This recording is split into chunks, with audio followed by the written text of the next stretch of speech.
Back to our YouTube channel. मैं हूं जवेरिया सिद्दीकी, मेरे साथ है तारिक। और आज हम देखने लगे हैं एक बहुत मजे की वीडियो जो कि हम विवेक बिंद्रा को बहुत ज्यादा फॉलो कर रहे होते हैं, देख रहे होते हैं कि भाई विवेक बिंद्रा की अभी वो आई थी लॉरेंस बिश्नोई की और वो पता नहीं यार वो ऐसे ही पलट दिया था उन्होंने सब। हमने वो 2 वीडियोस देखी थी और वो मतलब दोनों ऐसे थे कि कॉइन के 2 हिस्से थे, मतलब बिल्कुल ही अलग था। फिर बल्कि हमने थोड़ा सा गूगल पे भी सर्च किया, कोई कुछ कह रहे कोई कुछ कह रहा है, फिर मैंने यही कहा कि यार सबका अपना एक पॉइंट ऑफ व्यू होता है, सबकी एक अलग थॉट प्रोसेस होता है। नीचे कमेंट्स भी ऐसे ही थे कि कोई पॉजिटिव बात कर रहा था और कोई नेगेटिव बात कर रहा था, तो मैं भी वही सोच रही थी कि सबका पॉइंट ऑफ व्यू है, सबने सोचा जब हम देखते हैं ना कि ये जो बहुत फेमस है ध्रुव राठी, इसका एक पॉइंट ऑफ व्यू होता है जो कि बीजेपी के बहुत अगेंस्ट है, लेकिन जो बीजेपी वाले हैं वो अपने सारे पॉइंट रख रहे होते हैं कि ये है। इवन मैं बात भी कर रही थी अपने इंडियन फ्रेंड से, तो वो कह रही थी कि ना देखो मेरी बात सुनो कि ठीक है पार्टीज यहाँ पे बहुत सारी है, लेकिन उनमें से एक होता है ना कि वो ये नहीं कह रही थी कि बीजेपी बहुत कोई महान है, कहती है उनमें से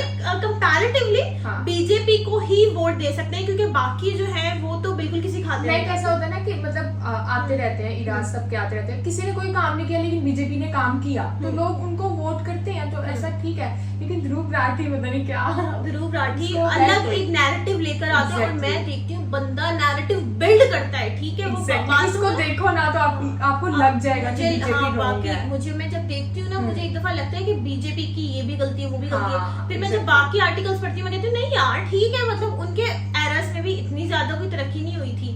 लेकिन आज हम बात करें विप्रो की। विप्रो मेरा फ्रेंड है जो कि विप्रो में काम करता है और वो विप्रो में like he is in HR department में, वो आई थिंक वो है। तो उसने मुझे ये लिंक भेजा था कि आप लोग जब भी रेकमेंड की थी, उसने लिंक भी भेजा था कि आप लोग जब भी यानी कि जब भी हो सके तो आप भी विप्रो पे जरूर करना। तो मैंने कहा आज ही करते हैं हम आज ही कर लेते हैं। अभी मैंने कहा अभी आई है विवेक बिंद्रा की, आज ही करते हैं। तो अजीम प्रेम जी जो है वो इसके को फाउंडर थे, तो अब वो देखते हैं कि क्या मतलब क्या इसकी हिस्ट्री है, क्या बायोग्राफी है, ये देखेंगे तो हमें आइडिया होगा। Let's start. एक वचन आपको देता हूं, हर संडे को मैं ऐसे टाइकून्स की कहानी आपको सुनाऊंगा जिससे हमारे 15 करोड़ एमएसएमईज को मैं नेक्स्ट लेवल पे लेके जाऊंगा। वो जो जनरल थे लेकिन जनरेशनल हो गए, जनरेशन पे जनरेशन तक ले गए अपनी कंपनीज को, जो आम से एम्पायर बनी है। बिजनेस के बादशाह की बायोपिक्स लेकर के आऊंगा। नमस्कार, मैं doctor Vivek Bindra, founder and CEO बड़ाबिजनेस.com। हर बार बोलता हूं, मैं क्या बोलता हूं हर बार कि बिजनेस का मतलब बड़ा बिजनेस। हर संडे सुबह 8 बजे टाइकून्स ऑफ इंडिया सीरीज आपको आकर के देखनी है। Brilliant minds behind billions of the billions dollars, जो कि ब्रिलियंस के द्वारा आए गए हैं। वो क्या ब्रिलियंस है वो आप सीखोगे इन वीडियोस के अंदर, क्योंकि आज जहां लेजेंड्स की लेगेसी से एक बड़ी बड़ी लर्निंग्स निकल के आती हैं, यानी कि सुपर सॉलिड कंटेंट, फुस नहीं फैंटास्टिक। आज बात करूंगा जो तेल से टेक्नोलॉजी तक पहुंचे, तेल से चालू के टेक्नोलॉजी तक पहुंचे, वो व्यक्ति जो पद्म भूषण भी है, पद्म विभूषण भी है, वो व्यक्ति जिनका नाम है Shri Azim Premji, also known as Bill Gates of India. क्यों? एक ऐसा समय था, ये भारत के लगभग 4-5-6 साल तक सबसे अमीर आदमी थे। आज ये क्यों सबसे अमीर आदमी नहीं है? बिजनेस की कमी के कारण नहीं। क्या किया इन्होंने? ये है मेरा हुक, आपको सुनते रहो। 53 साल हो गए, लगभग 53-54 साल अपनी कंपनी चलाते हुए। वेजिटेबल ऑयल मैन्युफैक्चरिंग कंपनी थी, उसको ग्लोबल आईटी जायंट बनाया। विप्रो की बात कर रहा हूं, 9th लार्जेस्ट प्राइवेट एम्प्लॉयर है, यानी कि लगभग 2.25 लाख लोगों को नौकरी देते हैं। कोका कोला को अगर 2 गुना कर दो, या कोका कोला और इंटेल मिला दो, उनके पास भी इतने एम्प्लॉयज नहीं है जितने इनके पास अकेले हैं। 66 देशों में काम कर रहे हैं। 90% रेवेन्यू उनका विदेश से आता है, यानी कि हमारी इकोनॉमी का बहुत बड़ा कंट्रीब्यूटर है। डॉलर जितना इकोनॉमी के अंदर आता है, बैलेंस ऑफ ट्रेड उतना अच्छा होता है। 90% रेवेन्यू ये पूरी दुनिया से लेकर के भारत में पैसा ला रहे हैं, भारत से पैसा दे नहीं रहे, यानी कि अपनी सर्विसेज को एक्सपोर्ट करते हैं। इनकी कहानी में 1980 में 10,000 रुपए अगर कोई, मैं बताता हूं, अगर किसी ने इन्वेस्ट किए होते, कब? 1980 में 10,000 रुपए अगर दिए होते, आज लगभग 500 करोड़ रुपए बन चुके होते। इतनी ग्रोथ उन्होंने की है। साल 2000 में ये इंडिया के रिचेस्ट मैन थे। एक साल फोर्ब्स की रिचेस्ट इंडियन लिस्ट में, आज अगले साल से सीधा 8वें पोजीशन पे पहुंचे, फिर 12वें पोजीशन पे पहुंचे, आज 17वें पोजीशन पे। क्यों? क्या नुकसान हुआ था? ये 17वें सबसे अमीर आदमी, क्यों? बहुत नुकसान कर दिया था। ये 17वें सबसे अमीर आदमी इतना पीछे चले गए, क्यों? क्या बिजनेस में कोई लॉस हो गया था? नहीं, अपनी डोनेशंस की वजह से। पोजीशन भले ही लो हो गई हो, पर पुण्य का मीटर इनका higher and higher and higher, onward and upward चलता गया। अजीम प्रेम जी भारत के, आज आपको शुद्ध तरीके से बता दूं, सबसे बड़े फिलैंथ्रोपिस्ट, सबसे बड़े दानी, दानवीर कर्ण के साथ में इनको कंपेयर किया जाता है। इंडिया मोस्ट जनरस बिजनेसमैन का इनको अवार्ड मिल चुका है। पहले समझ लेते हैं, ये एक्सीडेंटल लेकिन एक्सेप्शनल एंटरप्रेन्योर थे। एक्सीडेंटल क्यों? क्योंकि पिता के देहांत पे इनको पढ़ाई छोड़कर के अचानक आना पड़ा। मोहम्मद हशीम प्रेम जी, जो इनके पिता बर्मा में राइस ट्रेडिंग के बड़े व्यापारी थे, राजा कहलाए जाते थे बर्मा के। ये और बर्मा से छोड़ के उनको इंडिया इसलिए आना पड़ा क्योंकि ब्रिटिशर्स के कुछ रेगुलेशन की वजह से वो राइस की ट्रेडिंग बर्मा से नहीं कर पा रहे थे। अब बात है 1945 की, बड़ी रिसर्च कंटेंट दूंगा, ये टाइकून्स ऑफ इंडिया सीरीज है। 1945 की एक जगह थी छोटी सी महाराष्ट्र में, अमलनेर, वहां पे उन्होंने विप्रो को फाउंड किया, लेकिन विप्रो का नाम था विप्रो नहीं था, वो था वेस्टर्न इंडिया, क्योंकि वेस्ट हिस्से में थे, western India palm refined oils बनाते थे, पाम रिफाइंड ऑयल लिमिटेड, तो WIPRO विप्रो, ये आगे चल के बना, रुके नहीं, रुख बदल दिया। और मैं भी इस बार कहां रुकने वाला हूं, नॉन स्टॉप नॉलेज, 1 नहीं 2 नहीं 3 नहीं 10 नहीं 20 नहीं 30 नहीं, 52 हफ्ते, 52 tycoons of India. Indra Nooyi आ रही है, इसके बाद लक्ष्मी मित्तल आ रहे हैं, इंडिगो की सक्सेस स्ट्रैटेजीज क्या रही, धीरूभाई अंबानी की बात करेंगे, मुकेश अंबानी की बात करेंगे, नंदन नीलेकनी की बात करेंगे, कईयों की बात करेंगे। आज अजीम प्रेम जी 1966 पे जा रहा हूं वापस, वो उनके लिए मनहूस साल था, क्योंकि उस समय स्टैनफोर्ड में पढ़ने के लिए गए हुए थे, अपनी पूरी जिंदगी उसको नहीं भूल पाएंगे, क्योंकि क्या हुआ उस बुरे वक्त में जिंदगी की सबसे बड़ी लर्निंग दी बात उस समय की थी। स्टैनफोर्ड से इंजीनियरिंग 21 साल की उम्र में कर रहे थे, खबर मिली पिता का देहांत हो गया। लास्ट सेमेस्टर, आखिरी में, बस इंजीनियरिंग खत्म होने से पहले बीच में छोड़ के वापस आ गए। पिता की मौत का मातम भी मनाना था और लॉस में डूबी हुई कंपनी की बागडोर भी संभालनी थी। बेटे का फर्ज और बिजनेस का कर्ज दोनों उनके सामने खड़े थे। आसान नहीं होता है ये, हाँ, इंटरप्रिटेशन अच्छी होनी चाहिए आपकी। इस माहौल ने उनको बहुत मजबूत बनाया और जिम्मेदारी बनाया उनको, और जिम्मेदार बनाया। डिप्रेशन में नहीं गए, हाँ, रिसेशन डिप्रेशन नहीं, कंटिन्यूस प्रोग्रेशन की तरफ बढ़ते चले गए। ना बिजनेस, ना कोई एक्सपीरियंस और ना मैनेजमेंट का कोई भी एक्सपीरियंस, पर जब मन में ठान लिया, अजीम प्रेम जी अब रुकने वाले नहीं थे। ये अजीम प्रेम जी हैं। एक वक्त आया उनके क्रेडेंशियल पर सवाल उठे, जब शेयर होल्डर्स की मीटिंग होती थी, बोले 21-22 साल का बच्चा है ये, क्या 22 साल का बच्चा, 21 साल का, इसे तो बिजनेस का बी नहीं आता, रिजाइन कर दो भाई, तुम नहीं चला पाओगे। एज छोटी थी इनकी, ये मैं मानता हूं, एम छोटा था, ये मैं नहीं मानता हूं। कितनी भी चोटें मार लो, चट्टान को आसानी से फर्क पड़ता नहीं है। जब चट्टान थे, अपने फादर को किया हुआ वादा मन में लेकर के इरादा, अपने क्रिटिसिज्म को पॉजिटिवली लिया और उनके लिए बिजनेस एक मिशन बनता चला गया। और क्या जवाब दिया कि मेरे पास लिटिल और नो एक्सपीरियंस हो सकता है, लेकिन I am not short of courage and confidence. Courage और कॉन्फिडेंस पूरा है, मैं प्रूव करके दिखाऊंगा, कंपनी को अच्छे से रन कर सकता हूं, प्रॉफिटेबल करूंगा, इंश्योर करूंगा शेयर होल्डर्स को उनके इन्वेस्टमेंट की रिटर्न अच्छी मिले और अपना ज्यादा से ज्यादा समय अपने बिजनेस को संभालने में लगे। यह अलग प्रकार से सीखे, इन्होंने अलग प्रकार से सीख। ये क्या किया, पूरा दिन प्लांट में बैठ जाते थे, मजदूरों के साथ बैठते थे, उनकी वर्किंग को समझते थे, पूरे वर्क फ्लो को समझते थे, वर्क फ्लो के मैनेजमेंट को समझते थे, उसकी कॉस्ट को समझते थे, उनकी रिस्पॉन्सिबिलिटी मजदूरों की समझते थे, मैनेजर्स के साथ जाके बैठते थे, उनकी प्रोडक्टिविटी कैसे बढ़ सकती है उसके बारे में सोचते थे, उनसे आइडिया मांगते थे, अपने आइडिया देते थे, प्लांट में सबसे पहले आ जाते थे और देर में सबसे बाद सबसे आखिरी में प्लांट को छोड़ के जाते थे। कई महीनों तक उन्होंने सुबह शाम सब कुछ भुला करके फैक्ट्री के काम को अंदर तक घुस के लेयर के नीचे सीखा। प्रोडक्शन इंप्रूव करने के लिए अब उनके लर्निंग कर्व बिल्ड होना शुरू हो गया। साल, 1.5 साल, 2 साल, 3 साल में इतना लर्निंग कर्व लिया कि कई स्टेप्स लिए इंप्रूवमेंट साइकिल को। आपको भी स्टेप बाय स्टेप चलना है। आपके भी अब पहली बार में सफलता नहीं मिलती है, पहला प्रोडक्ट फाइनल प्रोडक्ट नहीं होता है। आपको भी कुछ मिस नहीं करना है। जब प्लेट में खाना छोड़ देते हो तो मम्मी से डांट पड़ती है, वैसे ही well research not so common content लेकर के आऊं आपके लिए। कुछ भी छोड़ोगे नुकसान आपका। टाइकून्स ऑफ इंडिया की प्लेलिस्ट में जाइएगा, एक गीता इन एक्शन की प्लेलिस्ट, एक टाइकून्स ऑफ इंडिया की प्लेलिस्ट, ये दोनों बहुत वैल्यूएबल है। मैं दूसरे लेसन पर जा रहा हूं, स्कोप स्पेशलिस्ट।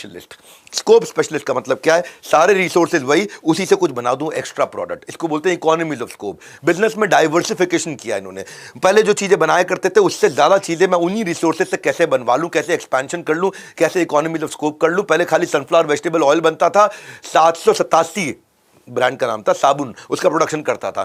फैक्ट्री में देखा जिस प्रोसेस से इनको मैन्युफैक्चर किया जाता है उसके साथ में उसको थोड़ा सा अपग्रेड करके क्या मैं नई चीजें तैयार कर सकता हूं, क्या मैं सिमिलर नए प्रोडक्ट तैयार कर सकता हूं। तो उन्होंने एक्सपर्ट्स को बुलाया और नए प्रोडक्ट को प्लान किया। बोले ये मेरे अवेलेबल रिसोर्सेज है, ये मेरी फैक्ट्री है, मेरा वेयर हाउस है, ये मेरी मैन पावर है, ये मेरा सप्लाई चेन है, यहां से मेरा रॉ मटेरियल आता है, यहां पर मैं बेचता हूं। इसके बाद अवेलेबल रिसोर्सेज में लिमिटेड छोटे छोटे चेंज किए, नए प्रोडक्ट्स बढ़ा दिए, शैम्पू बनाना शुरू कर दिया। शैम्पू का रिस्पॉन्स आया, टेस्ट हो गया, पायलट एक्सपेरिमेंटेशन वैलिडेशन हो गया, अब उसका एक्सपेंशन हुआ। फिर baby oil, hair care soap, फिर बेकरी में बनने वाला जो एक फैट होता है जिससे बेकरी का सामान बनाया जाता है, फिर उसमें भी चले गए वहां प्रोडक्शन। वही फैक्ट्री से मल्टीपल प्रोडक्ट, उन रिसोर्सेज से, उन्हीं मैन पावर से थोड़ा खर्चा बढ़ा, लेकिन बहुत बड़ा प्रोडक्ट पोर्टफोलियो बनाया। प्रोडक्ट्स को अब जाकर के बाजार में जब ऑफर करने का, अजीम जी को पता था बिजनेस का साम्राज्य बनाना है तो प्रोडक्ट से नहीं, प्रोडक्ट डाइवर्सिफिकेशन से बनेगा। और प्रोडक्ट डाइवर्सिफिकेशन से क्या क्या होता है, मेरा रिस्क घट जाता है। क्यों? क्योंकि मैं खाली 2-3 प्रोडक्ट पर डिपेंडेंट नहीं हूं। और दूसरा फायदा क्या है, नया सेक्टर पे एक्सपोजर मिलता है। तीसरा फायदा क्या है, एफिशिएंसी एडवांटेज। उसी कॉस्ट से मैं ज्यादा सामान निकाल पा रहा हूं, उसी मैन पावर, उसी मशीन, उसी प्लांट, उसी वेयरहाउस, उसी सप्लाई चेन, उसी वेंडर, उसी डिस्ट्रीब्यूशन नेटवर्क से मैं ज्यादा सामान। अब भाई एक राशन की दुकान पे मेरी 4 आइटम जा रही है, अब 4 की जगह 12 जाएंगी। राशन की दुकान पे पहुंचने पे खर्चा उतना ही था, लेकिन 4 की जगह 12 आइटम जा पा रही है। मल्टीपल रेवेन्यू स्ट्रीम ऐड हो गई, इधर से भी आ रहा है, इधर से भी आ रहा है, इधर से भी आ रहा है, रेवेन्यू स्ट्रीम ऐड हो गई। अब जब इतनी सारी रेवेन्यू स्ट्रीम ऐड हुई तो देखते थे कि कौन सी मेरे को ज्यादा कंट्रीब्यूट करती है, उस पर ज्यादा फोकस करूं। अब मैन्युफैक्चरिंग में एक्सीलेंस आ गई। देखो ऐसी ही आती है एक्सीलेंस है, पायलट, एक्सपेरिमेंटेशन, वैलिडेशन, उसके बाद एक्सपेंशन। पहले बिजनेस खड़ा, उसके बाद बिजनेस बढ़ा। भाई मेरी स्पीड तेज है, मेरे को 1.25 1.5x पे कोई नहीं देख पाता है, मेरे को 1x पे ही देखना पड़ता है, क्योंकि आपको मेरे साथ रहना पड़ेगा, नोट्स बनाने पड़ेंगे। अपनी स्ट्रेंथ पर प्ले किया। फैक्ट्री में सारे हाइड्रोलिक सिलेंडर जो यूज होते थे ना, उनको बार बार रिपेयर करना पड़ता था। बोला मैं क्यों ना ऐसा कुछ कर दूं कि ये हाइड्रोलिक सिलेंडर मैं खुद ही बनाना शुरू कर दूं, और वो भी किया। उससे इनकी कॉस्ट और कंट्रोल में आई। अब हाउस होल्ड के पर्सनल केयर प्रोडक्ट, साबुन, shampoo, detergent, face wash, hand wash से ग्रूमिंग में गए, परफ्यूम में गए। यार्डले इन्हीं का ब्रांड है। डिओज इन्होंने बनाए, फर्नीचर बनाना शुरू करे, सीटिंग सोल्यूशन बनाया, विप्रो की लाइटिंग बनाई, उसके लिए एक अलग प्लांट तैयार। फिर फूड बिजनेस में मसाला, पाउडर, स्पाइसेस, पिकल, अचार, चटनी, ये सब बनाना शुरू कर दिया। अब जनरल इलेक्ट्रिक आई कंपनी उस समय विदेश से, उसके साथ मिलकर के बल्ब बनाने शुरू कर दिए। हेल्थ सेक्टर में कुछ कंपनीज आई, पार्टनरशिप किया, डायग्नोस्टिक प्रोडक्ट्स, मशीनरीज बनानी शुरू कर दी। अब ये थे एक्सपेंशनिस्ट। ये मेरा तीसरा लेसन है। एक्सपेंशनिस्ट का मतलब क्या है, बिजनेस में प्रॉफिट के साथ फ्यूचर के प्रोजेक्शन बड़े इंपॉर्टेंट होते हैं। भविष्य में कैसा होगा, यहां खड़े खड़े भविष्य कैसे देख सकूं मैं, यहां खड़े खड़े मैं अडॉप्शन कर्व को कैसे पहचानूं, सनराइज क्या है, सनसेट क्या है, सूरज कहां उग रहा है, सूरज कहां डूब रहा है, उगते सूरज के साथ मैं एक्सपैंड करूंगा, कितना एक्सपैंड करूंगा, टाइमिंग कैसी है, बड़ी क्रूशियल है। अजीम प्रेम जी मेरे हिसाब से वो चील थे, वो ईगल थे, वो बिजनेस ईगल थे, जो कि मिलियंस ऑफ डॉलर्स को स्पॉट कर ले miles away, millions but miles away. यानी कि ईगल जो होती है माइल्स ऊपर, कहीं कहीं कहीं कहीं कहीं बहुत मीटर ऊपर होती है, लेकिन वहां से समुद्र में तैरती है, ऊपर ऊपर की मछली को देख लेती है, पाक पकड़ लेती है। ये था इनका style, tapping the untapped market, जिस मार्केट में कोई नहीं घुस पाया। अजीम प्रेम जी मैं इतना प्रणाम करता हूं आपको। क्यों? क्योंकि आप इंटरनल फंक्शंस में घुसने वाले कुछ लोगों की एक्सपर्टीज होती है, और कुछ को मार्केट चेंजेस को समझने की एक्सपर्टीज होती है। आप में दोनों थी। 1970 में आप समझ गए कि कंप्यूटर के हार्डवेयर और आईटी मार्केट जो आप अमेरिका में आप देख करके आए थे, जिस समय आप पढ़ने गए थे इंजीनियरिंग के लिए, उसी समय आपने देख लिया कि भाई यूएस में कंप्यूटर आम है, इंडिया में अभी आम छोड़ो, इंडिया में तो उसका कोई नाम नहीं है। हाँ, और वहां पे एकदम आम हो चुका है। ये बड़ी अपॉर्चुनिटी इनको समझ में आई। तब इन्होंने इंडियन कंपनीज के लिए ग्लोबल ब्रांड के साथ उस समय कंपीट आसानी से नहीं कर सकते थे, क्योंकि ग्लोबल ब्रांड थे। 78 में अपॉर्चुनिटी मिली। आईबीएम के पास में इंडियन कंप्यूटर मार्केट का 80% से ज्यादा शेयर था, लेकिन वो इंडिया में पुरानी टेक्नोलॉजी बेचा करते थे, आके डम फालतू माल इंडिया में देते थे। सरकार ने मना कर दिया, बोला भगाओ उसको, हमारे को चाहिए ही नहीं इस समय। अब हमारे को इस कंपनी को, आईबीएम को भगा दो, ये विदेशी कंपनी है, रिस्ट्रिक्शन लगा दी उसके ऊपर। आईबीएम ने इंडियन मार्केट को जैसे ही छोड़ा, एक वैक्यूम हो गया, 80% मार्केट खाली हो गई। बस अब इन्होंने कहा, मैंने बोला ना चील, दूर से देख लेते हैं, मिलियंस को देख लेते हैं माइल्स अवे। अजीम प्रेम जी ने बिना देरी करे आईबीएम के निकलते ही कंप्यूटर खुद मैन्युफैक्चर करना शुरू कर दिया। दुनिया भर से बढ़िया मैन पावर लेकर के आया, उस मैन पावर को डेवलप किया, उनको एक विजन दिया, उनको एक पर्पस क्रिएट करके दिया, इंट्रोड्यूस किया। पहला फर्स्ट इंडियन कंप्यूटर वो जो आईटी सेक्टर में जो इंडिया का था वो विप्रो का था। विप्रो कंप्यूटर मैन्युफैक्चरिंग में खूब सक्सेस मिली, बढ़ते चले गए। उस समय तो उन्होंने सबसे आगे थे ये, और कंपनी करोड़ों में रेवेन्यू करने लगी। एक्सपर्ट कहते थे कि जो विप्रो है हार्डवेयर मैन्युफैक्चरिंग पे फोकस रखो, हार्डवेयर बनाते रहो, तुम्हारी एक्सपर्टीज है, play your favourite, play where you have been getting success. जहां सफलता मिल रही है उसको रिपीट करो, ग्रोथ करो, एक्सपैंड करो। पर तब अजीम प्रेम जी वही चील, वही ईगल दूर से समझ गए मैन्युफैक्चरिंग में चेंज हो रहा है। क्या लोग चाइना की तरफ मूव करेंगे, क्योंकि चाइना ने बहुत तेज तैयारी कर ली है। चलो कभी जाने मन हमारे साथ लीडरशिप फनल के बाद में आपको चाइना लेके चलते हैं। लीडरशिप फनल के पार्टिसिपेंट्स, आप लीडरशिप फनल में आना चाहते हो ना, आपको चाइना लेके चलते हैं। 25-30 साल आज भी आगे हमसे। उस समय समझ गए थे ये कि ये मैन्युफैक्चरिंग वहां चला जाएगा।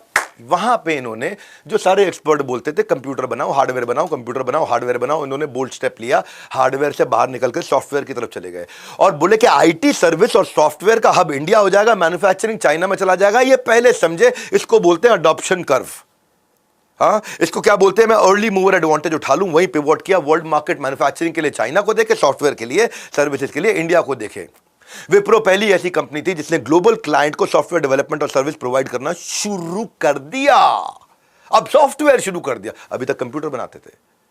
और इनके इस कंट्रीब्यूशन के लिए इनको jar of Indian IT industry कहा जाए। जार कौन होते हैं? ये लगभग राजा महाराजा जैसे लोग होते हैं रशिया के अंदर, उनको जार बोला जाता है। वैसे सी जार होता है लेकिन सी साइलेंट होता है, ये इंडियन आईटी इंडस्ट्री में। और ये कैरेक्टर के भी ऐसे थे, कॉम्पिटेंस तो थी, कैरेक्टर बहुत जबरदस्त था, अपने उदाहरण से चीजें सिखाते थे। मैं आपको चौथा लेसन दे देता हूं, उनका एग्जाम्पल से समझाते थे। इनकी इंटेग्रिटी इतनी जबरदस्त थी कि इनकी जो इंटेग्रिटी, ईमानदारी, वो खून में दौड़ती। 2006 में इन्होंने, उस समय फोर्ड की एस्कॉर्ट गाड़ी थी, फोर्ड की एस्कॉर्ट गाड़ी, वो खराब हो गई थी।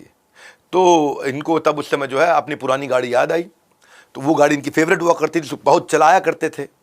पर वो कार जो है ना कंपनी के नाम पे थी रजिस्टर्ड। तब उनको सोचे यार ये कंपनी के नाम पे रजिस्टर्ड है, चेयरमैन चाहे भले ही खुद है, लेकिन मुझको अगर चाहिए तो मुझे कंपनी से खरीदनी पड़ेगी। वैसे भी कंपनी दे सकती है अपने चेयरमैन को, ये नियम के खिलाफ नहीं है, कानून के खिलाफ नहीं है। कंपनी अपने डायरेक्टर्स को, अपने चेयरमैन को, अपने लीडर्स को गाड़ियां दे सकती है, पर एज एन इंसेंटिव। पर ये बोले मैं नहीं लूंगा, क्योंकि मैं लूंगा, मैं लीडर हूं, तो मेरे फॉलोअर भी मेरे को ही देखने लग जाएंगे। तो उन्होंने सीधा उसको यूज नहीं करना शुरू किया। पहले कंपनी को बोला कि भाई मैं खरीदना चाहता हूं। अब कंपनी में उस कार की वैल्यू पता लगाए, बोले, कंपनी ने बोला भाई कार तो इतनी पुरानी हो गई, इसकी वैल्यू लगभग 0 के बराबर हो गई, इतनी पुरानी गाड़ी हो गई। अब इतनी पुरानी खटारा सी गाड़ी, लगभग 0 की वैल्यू। उन्होंने तो अकाउंटिंग बुक से उस गाड़ी को हटा ही चुके थे, उसकी अब वैल्यू कैसे पता लगाएं, समझ में नहीं आ रहा, वैल्यू कैसे पता लगाएं। तो ऐसे में उन्होंने तरीका सोचा, उन्होंने कहा चलो अखबार के अंदर ऐड दे देता हूँ, बिडिंग करा लेता हूँ, जितना लोग पैसा देने आएंगे वो बिडिंग से मेरे को आइडिया लग जाएगा कितने रुपए की गाड़ी है। तो लोग आए, बोले हम ये गाड़ी ले लेते हैं, हम इसका इतना रुपया दे देते हैं, इतना रुपया दे देते हैं, हम एक्स दे देते हैं, हम 2x दे देते हैं। तो तब जब इनको जो प्राइस समझ में आया कि बाजार में अगर ये इतने रुपए की बिक रही है, उतने पैसे मैं दे देता हूँ, तब उन्होंने जाकर के वो गाड़ी ली। और अजीम प्रेम जी जब ऑफिस जाते तो इनका कैरेक्टर कुछ अलग ही टाइप का था। एक स्पेसिफिक स्पॉट पे गाड़ियां पार्क करते हैं, सब लोग का होता है भाई यहां मेरी गाड़ी पार्क होती है, इनकी भी गाड़ी वहीं पार्क हुआ करती थी।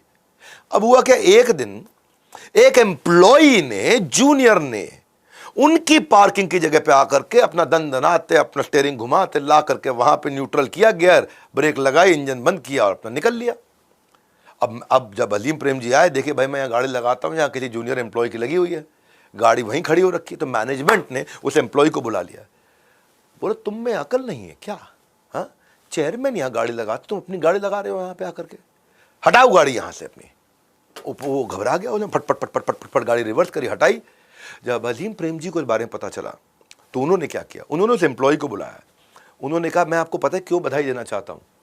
बोले सर सॉरी सर मुझसे गलती, नहीं मैं आपको बधाई देना चाहता हूँ सर, सॉरी मुझसे गलती हो गई सर, सॉरी आपकी जगह लगा दी, गाड़ी नहीं लगानी, मैं सोचा ही नहीं सर, मैं बस सीधा ऑफिस भाग गया। बोले नहीं, आपकी खास बात यह है कि आप टाइम से पहले आ गए तभी आपको वो जगह मिल गई, आप मॉर्निंग में जल्दी आए तभी आपको वो जगह मिली।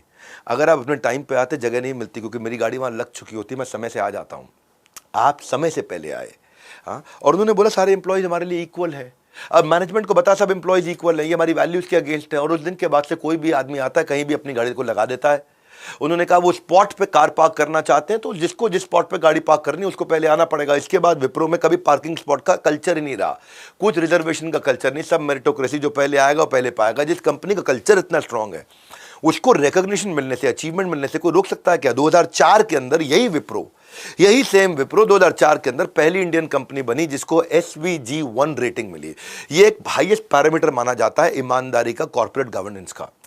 ईमानदारी कॉर्पोरेट गवर्नेंस का, कि अपने सिस्टम, पॉलिसी, प्रोसेस के हिसाब से काम कर रहे हो, स्ट्रक्चर के हिसाब से काम कर रहे हो। जो नियम कानून बनाए गए हैं, देशी विदेशी जितने कानून बनाए गए हैं कॉर्पोरेट गवर्नेंस के, ये क्रेडिट रेटिंग एजेंसी होती है, इकरा ICR है, वो देती है आकर के आपको। 2010 में इनको सस्टेनेबिलिटी यानी कि कार्बन फुटप्रिंट ना डालने के कारण जो फंक्शन में करने के लिए एशिया में नंबर 1 कंपनी का अवार्ड मिला। और ये पहली भारतीय कंपनी है जिसको सेकेंड रैंक का एम्प्लॉय डाइवर्सिटी का अवार्ड मिला। एम्प्लॉय डाइवर्सिटी तब होती है जब आप किसी भी लिंक के हों, आप कोई भी आपका जेंडर हो, किसी भी जेंडर से हो, हम आपको मेरिट पे लेते हैं, आपके जेंडर के आधार पर नहीं लेते। विप्रो जो है ना अपने सॉफ्टवेयर सोल्यूशन से दुनिया के सबसे बड़े एयरपोर्ट्स को भी आज मैनेज करती है। जैसे आप जानते हो टोरंटो कनाडा के अंदर उसका Pearson international airport Wipro manage करती है। ये दूर तक की जो लीडरशिप होती है, ये दूर तक का जो विजन होता है कि मैं दुनिया को पूरा ग्लोबल विजन जो होता है, ये दिमाग खोलना बहुत जरूरी है। इसके लिए बैठ करके आपको कभी कभी स्टेप बैक करके स्ट्रैटेजी शीट भरनी बहुत जरूरी है। ये स्ट्रैटेजी शीट जो होती है ना, वो आपको कोई देने वाला नहीं है कि मैं कौन जाके आपको, छोटे व्यापारी को कोई देता नहीं है। कुछ इतने बड़े बड़े एक्सपेंसिव प्रोफेसर ला करके आप हार्वर्ड वॉटन क्या IIM अहमदाबाद क्या करके देते नहीं, उनका इंटरेस्ट नहीं, उनको पैसा नहीं मिलता छोटे व्यापारी से। इसके लिए मैंने सोल्यूशन बनाया था कि मैं स्ट्रैटेजी शीट 52 हफ्ते तक आपको 52 स्ट्रैटेजी शीट भरवाऊं, ताकि आप लेजेंडरी इंडियन बिजनेसेस बिल्ड कर सकें, कि आप फ्यूचर लीडर्स, वो विजनरी लीडरशिप स्किल तैयार कर सकें। मैं लीडरशिप फनल की बात कर रहा हूं, ये किसकी बात कर रहा हूं, जहां हाई परफॉर्मेंस कल्चर सिखाता हूं। कल्चर जादू कर सकता है, कल्चर बदबू कर सकता है। कल्चर कैसे बनाएं, ग्लोबल एक्सपेंशन मेथोडोलॉजीज क्या है, कॉम्पिटिटिव एज इनोवेशन से कैसे लाते हैं। आप मेरी बात क्यों सुनते हो, आप लोगों की बात सुनो ना, क्या कहते हैं वो। He is unstoppable. 1-to-1 वो हर प्रश्न का जवाब दे देते हैं, ये नहीं कि हम बाद में बताएंगे। छोटे एंटरप्रेन्योरशिप को जो वो बूस्ट करने में लगे हुए हैं, जो मिशन उनका है, ये सबसे अच्छा लगा। ये बहुत ही प्रैक्टिकल और बहुत ही रियल टाइम अप्रोच को लेके चलते हैं, और बाकी कॉलेजेस अभी भी बुक्स और थ्योरीज में ज़्यादा बिलीव करते हैं। I'll recommend this program to everyone who actually wants business, needs business, smells business, thinks business. So I think it's a program for all of them. जो नए स्टार्टअप है उनके लिए तो समझो ये बाप का आशीर्वाद जैसे है। आपको ज़रूर एक बार खुद आना चाहिए, और हो सके तो अपने पार्टनर्स या अपने एल्डर से, अगर फैमिली बिजनेस में साथ में है तो उनको भी लाना बहुत जरूरी है। Amazing person, lovely person and such a sweet heart. चलो 5वें लेसन की तरफ चलते हैं। अपने एम्प्लॉयज को बड़ी फ्रीडम देते हैं। 2 पैराडाइम होते हैं, एक होता है कंट्रोल पैराडाइम, एक होता है रिलीज पैराडाइम। कंट्रोल पैराडाइम वो होता है जब आप कंट्रोल करते हैं अपने एम्प्लॉयज को। रिलीज पैराडाइम वो होता है जब आप उनके पोटेंशियल को रिलीज करते हैं। As you get bigger you have to learn to delegate, छोड़ना पड़ेगा। ये लेसन 15 करोड़ एमएसएमईज के लिए है। ये सक्सेस का सिलेबस है टाइकून्स ऑफ इंडिया। आप लेजेंड से सीखते हो। यहाँ पे 1980s की बात थी। स्लो प्रोडक्ट डिलीवरी किया करते थे उस समय। ये पैसा तो एडवांस में मिल जाता था तो बाजार से इनको, क्योंकि इनकी मोनोपोली थी एक तरह से, वो बाजार में हीरो थे, ये उस समय सुपरस्टार्स थे, तो डिस्ट्रीब्यूटर से पैसा मिल जाता था। लेकिन डिलीवरी करते करते 2 महीना, 3 महीना, 3.5 महीना भी लग जाया करता था। तो डिस्ट्रीब्यूटर जो बाजार में इनके पार्टनर्स थे, जो बाजार में इनका माल आगे लेके जाते थे, उन्होंने कंपनी के अगेंस्ट थोड़ा शोर मचाना शुरू कर दिया, कंपनी के अगेंस्ट बोलना शुरू कर दिया, मार्केट में कंपनी का नाम भी खराब करना शुरू कर दिया। और एक डिस्ट्रीब्यूटर जो पुराना दोस्त हुआ करता था अजीम प्रेम जी का, अच्छे से उनको जानता था, वो प्रोटेस्ट में काफी आगे बढ़ करके मैं जिंदाबाद जिंदाबाद। तो कंपनी के एक एम्प्लॉय ने उसके against ZTP, zero tolerance policy, एक डिसिप्लिनरी एक्शन लेकर के उसको बाहर कर दिया, मतलब ब्लैक लिस्ट कर दिया उसको, मतलब अब तेरे साथ धंधा नहीं करेंगे, गेट आउट। तो एक बड़े डिस्ट्रीब्यूटर के जाने से कंपनी को नेचुरली नुकसान भी होगा, क्योंकि डिस्ट्रीब्यूटर माल बेचा करता था। तो प्रेम जी जो थे, अजीम प्रेम जी, वो इन डिसीजन के खिलाफ थे। उनको डिसीजन ये पसंद नहीं आया। एक मीटिंग में उन्होंने एम्प्लॉय से पूछ भी लिया कि तुमने क्यों किया ऐसा। एम्प्लॉय ने जब अजीम प्रेम जी को सारी सिचुएशन बताई, सब समझने के बाद अजीम जी ने कहा कि ये कंपनी की शॉर्टकमिंग थी, ये कंपनी की कमी थी, जिसकी वजह से डिस्ट्रीब्यूटर डिसअपॉइंट हुआ। उसकी थोड़ी कमी है, वो तो रिएक्ट कर रहा है, उसके रिएक्शन के पीछे हमारे क्या एक्शन थे वो ठीक करने, तो उसके रिएक्शन को ठीक करने में लगे हो। और ये कंपनी की गलती, इनकी एक अच्छी बात है, ये अपनी गलती तुरंत मान लेते हैं। उन्होंने अपने एम्प्लॉय को बताया कि मैं आपके डिसीजन से अग्री नहीं करता, लेकिन मैं आपके डिसीजन को उसके खिलाफ भी नहीं जाऊंगा, क्योंकि आपने डिसीजन ले लिया तो मैं आपका साथ भी निभाऊंगा, लेकिन चाहता हूं अगली बार आप सीख लो। आगे चल के एम्प्लॉय ने रियलाइज किया कि अजीम जी बिल्कुल ठीक कह रहे थे। बड़ा वही बनता है जो छोटों को साथ लेकर के चलता है। एम्प्लॉय ने जाकर के रीसेलर यानी कि उस डिस्ट्रीब्यूटर को वापस ऑन बोर्ड किया, अपनी गलती मानी, माफी मांगी। क्यों? क्योंकि लीडरशिप से आ रहा है ये। अजीम जी एक ऐसे व्यक्ति थे जो अपने एम्प्लॉयज़ के ऊपर बेट करने को, अपने एम्प्लॉयज़ के ऊपर जुआ खेलने को, यानी कि अपने एम्प्लॉयज़ के ऊपर इन्वेस्ट करने को, यानी कि एम्प्लॉयज़ के साथ में लग जाने को तैयार रहते थे, और उनकी गलती, अपनी गलती, दोनों की गलती को स्वीकार करने को तैयार रहते थे। मैं 6ठे अध्याय की तरफ चलता हूँ। ह्यूमंगस बिजनेस लेकिन हम्बल कैरेक्टर, बहुत विनम्र व्यक्ति थे। विनम्रता कैसी? एंटरप्रेन्योर को थोड़ी सी सक्सेस मिलती सर पे चढ़ जाती है, एक्स्ट्रा वेगेंट लाइफ जीते हैं। अरे अब तो उसके बाद ये कितना खर्चा करना शुरू करते हैं, अब मेरे जिंदगी में ये सपना था, वो गाड़ी थी, वो बंगला था, वो मकान था, वो कपड़े थे, ये वो। अजीम Prem ji simple routine life जीना पसंद करते हैं। हाँ, कई साल तक वही फोर्ड एस्कॉर्ट गाड़ी चलाते रहे, जबकि उनकी एम्प्लॉयज जो थे वो मर्सिडीज लेके आया करते थे, बड़ी बड़ी गाड़ियाँ, लग्जरी गाड़ियों में आते थे। एस्कॉर्ट कार इनकी खराब हो गई, उस समय फोर्ड की ये गाड़ी थी भी नहीं अच्छी, खराब भी जल्दी हो जाती थी। तो इन्होंने क्या किया, अपनी जूनियर एम्प्लॉय से उसी की मर्सिडीज को सेकेंड हैंड सस्ते में उसको मार्केट रेट से पैसा दे करके उसकी गाड़ी खरीद ली, यानी अपने जूनियर की गाड़ी खरीदी उसको पैसा दे करके। तो खुद तो वैसे टोयोटा कोरोला में ही ट्रैवल करते थे, लेकिन जब वाइफ के साथ जाना हो तो मर्सिडीज में जाते थे। तो वाइफ के साथ जा रहा हूँ, तो फिर वाइफ को कंफर्ट देने के लिए मोटिवेट, खुद टोयोटा कोरोला में घूम लेते थे, कभी 5 स्टार होटल नहीं रुकते थे, जहां जहां कंपनी का गेस्ट हाउस हो वहीं रुकेंगे, सभी एम्प्लॉयज की तरह कंपनी की कैंटीन में बैठ के एम्प्लॉयज के साथ में वहीं खाना खाएंगे। ऑफिस जाने से पहले केबिन की लाइट, अपने कम से कम केबिन की लाइट तो खुद जाते जाते आदत पड़ गई थी, बंद करके चले जाते थे। अपने ऑफिस में रूल बनाया था, कोई भी अगर फोटो कॉपी करोगे तो उसके बाद दोनों तरफ का कागज इस्तेमाल करना है, दोनों साइड का कागज इस्तेमाल करो। ये सस्टेनेबिलिटी के लिए इंपॉर्टेंट है, क्योंकि कागज अगर ज्यादा वेस्ट करोगे तो पेड़ कटेंगे। अपनी गलती को हाथ जोड़ के एक्सेप्ट करते थे। एक गलती उनसे हुई और वो वास्तव में बड़ी गलती जो उन्होंने जिंदगी भर आज तक मानते हैं, वो क्या है सुनना चाहते हैं? इन्फोसिस जब फाउंड होनी थी, यानी कि जब शुरू होनी थी, उससे पहले, उस स्टार्टअप की शुरुआत से पहले नारायण मूर्ति विप्रो में अप्लाई किए थे नौकरी के लिए।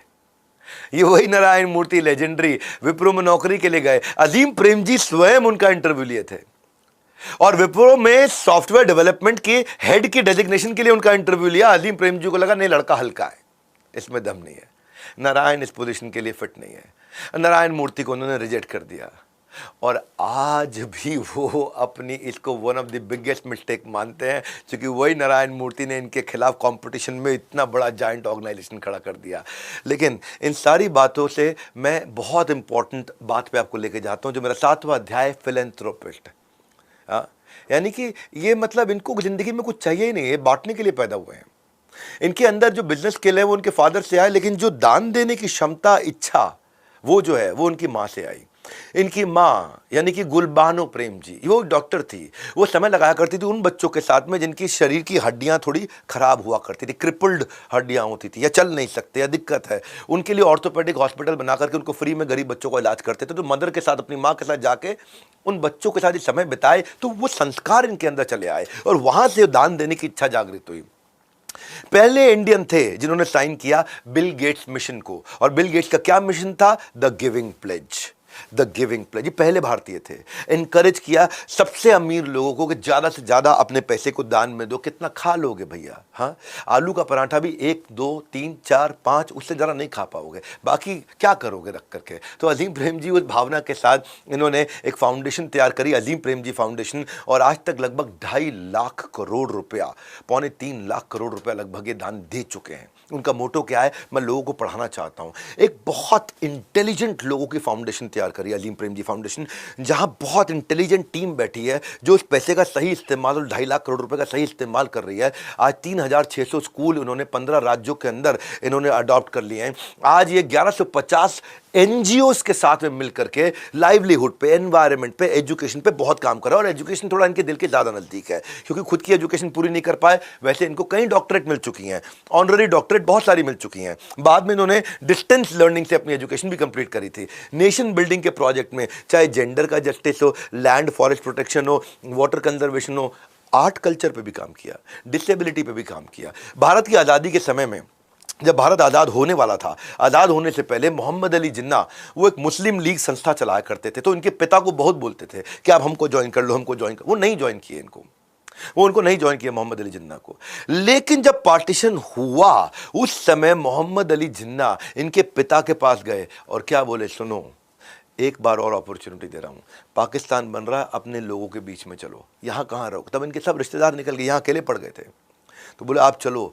तो बोलो यहाँ क्या करोगे? मैं तुम्हें पाकिस्तान का फाइनेंस मिनिस्टर बना दूंगा। एक किताब है प्लानिंग फॉर पाकिस्तान, ये ऑनलाइन पब्लिश हुई थी कैम्ब्रिज में। मैं आपको बहुत वेल रिसर्च डेटा दे रहा हूँ। ये फाइनेंस मिनिस्टर बना रहे थे पाकिस्तान के इनके पिता को, पर थैंकफुली उन्होंने भारत को चुना।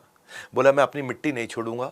और आज उनके फिलैंथ्रोपिस्ट एफर्ट को देख करके उनको बिल गेट्स ऑफ इंडिया बोला जाता है। ऐसे ही टेल्स में टेक्निक्स निकाल के आपको देता रहूँगा, स्टोरी से स्ट्रैटेजी सिखाता रहूँगा, मोटिवेशन इंस्पिरेशन तो दूंगा, पर skill, strategy, discipline, direction, clarity, information बहुत ज़्यादा दूंगा। मेरा चैनल जहाँ पे हर संडे सुबह 8 बजे अब सबको आना ही आना है। ऐलान कर दो हे कुंती पुत्र, जैसे बोलते हैं कृष्ण, आपको भी बोल रहा हूँ, ऐलान कर दो हे सब्सक्राइबर्स कि यहाँ पे आपको मिलेगा टाइकून्स ऑफ इंडिया, जहाँ पे MSME 15 करोड़ लोगों को, जिसको व्यापार करना है बस मैंने खाली उसको बुलाना है, जिसने बिजनेस करना है, सीखना है, इंस्पिरेशनल लेना है, वन स्टॉप डेस्टिनेशन है। मेरे साथ जुड़े रहो और साथ में और लोगों को भी जोड़ते रहो। संडे मॉर्निंग रिचुअल सुबह 8 बजे, टाइकून्स ऑफ इंडिया। मिस हो गया तो प्लेलिस्ट में जाकर के देख लो, प्लेलिस्ट में जाकर के देख लो। प्लेलिस्ट में लर्निंग का पूरा एक अपना आप में जिम है जहाँ पे आपकी बिजनेस की मसल्स तैयार होंगी। आप जब आएँ तो कुछ सीख करके जाएँ। आप मैं ये फ्री में जो इनिशिएटिव ले रहा हूँ, आपको यूट्यूब खोलते ही मेरा चैनल सामने आए क्योंकि आपने सब्सक्राइब कर दिया। और क्यों करो सब्सक्राइब, आप क्यों करो, फायदा आपका ही है। बिजनेस मतलब बड़ा बिजनेस, और वही मैं सिखाता हूँ। हमारे साथ जुड़े रहने के लिए आज भी इस पृथ्वी के नंबर 1 एंटरप्रेन्योरल यूट्यूब चैनल को सब्सक्राइब अपने फायदे के करने के लिए आप सबका हाथ जोड़ के धन्यवाद। ओके, ये तो हमें पता लग गया है कि जो टाइकून्स का जो आएगी बायोग्राफी हर उन्होंने कहा है कि 8 बजे सुबह, मंडे को आई थिंक उन्होंने कहा है कि वो 8 बजे सुबह आ जाएगी। तो और अच्छा, हम भी ये मेक श्योर करेंगे कि ऐसी चीजें देखा करेंगे। लाइक थोड़ा हमने मतलब पहले टाटा को हमने काफी Exactly. देखा है। अच्छा, अजीम प्रेम जी जो थे ये मुस्लिम हैं, तो यानी कि अच्छा, उनके नाम से अजीम लेकिन एंड पे प्रेम जी भी लग रहे हैं। प्रेम जी भी आई थिंक, लेकिन वो मुस्लिम है। अजीम प्रेम मतलब मुझे अजीम से तो पहले भी लगा था, लेकिन फिर प्रेम जी पढ़ के मुझे उनके लगा कि फादर, शायद इवन उनकी गुलबानो जो थी उनकी मदर, अच्छा गुलबानो उनकी फादर की तो बेगम ही है ना, फादर की तो बेगम ही है, तो उनकी वो थी। और वाकई ये बात बिल्कुल सही है कि उनको जो था वो कायदे आज़म ने उनको कहा था कि आप आ जाए हमारे साथ ज्वाइन करें तो आपको हम फाइनेंस मिनिस्टर बनाएंगे। एक बहुत बड़ी वो थी, यानी कि मिनिस्टर बना रहे हैं, लेकिन उन्होंने इंडिया को चूज किया। और फिर उसके बाद भी उनके बेटे ने क्या नहीं किया।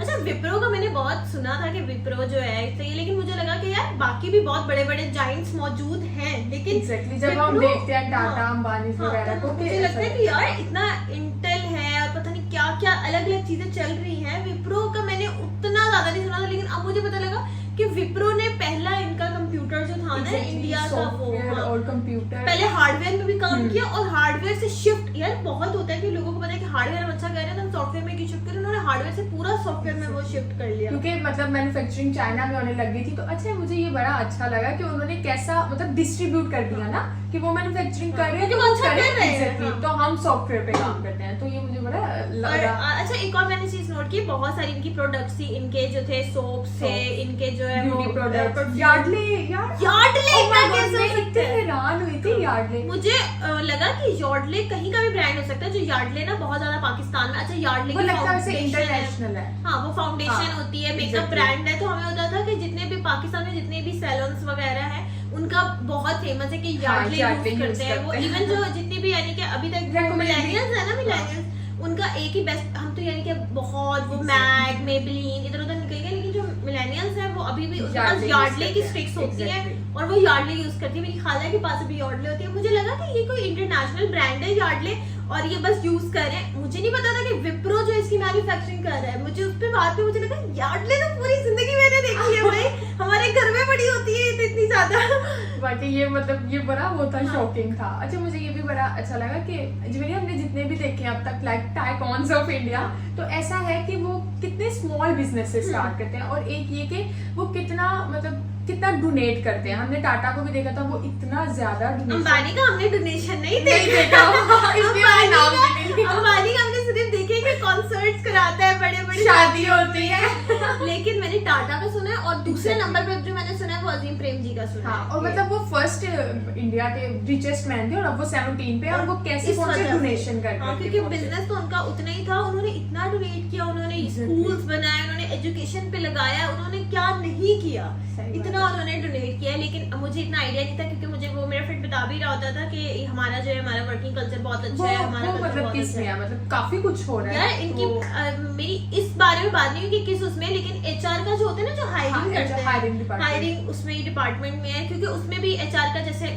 जो हमारी नॉर्मल ऑर्गेनाइजेशंस होती हैं उसमें यानी कि जो एचआर का डिपार्टमेंट होता है उसमें 3-4 लोग ही बैठे होते हैं। लेकिन अब यार इतनी बड़ी ऑर्गेनाइजेशन में भाई करोड़ों डिफरेंट डिफरेंट प्रोडक्ट्स की डिफरेंट वो होगी एचआर की टीम। उन्होंने कितने बताया था, कितने लाख इनके एम्प्लॉइज हैं, पता नहीं 2.5 लाख उन्होंने बताया था। मैंने कहा उसमें अगर आप लगाओ तो एटलीस्ट काफी ज्यादा डिपार्टमेंट के लोग होंगे। ये तो फिर होता है ना कि जूनियर सीनियर फिर कोई ना कोई मैनेजमेंट में आ जाता है, एडमिनिस्ट्रेशन के लोग हो जाते हैं। लेकिन वो एक अच्छे इन्वायरमेंट में है, ये देखने लग गया। उसने बताया कि वर्किंग कल्चर अच्छा है। मैंने कहा ठीक है यार, हमारा भी अच्छा होता है।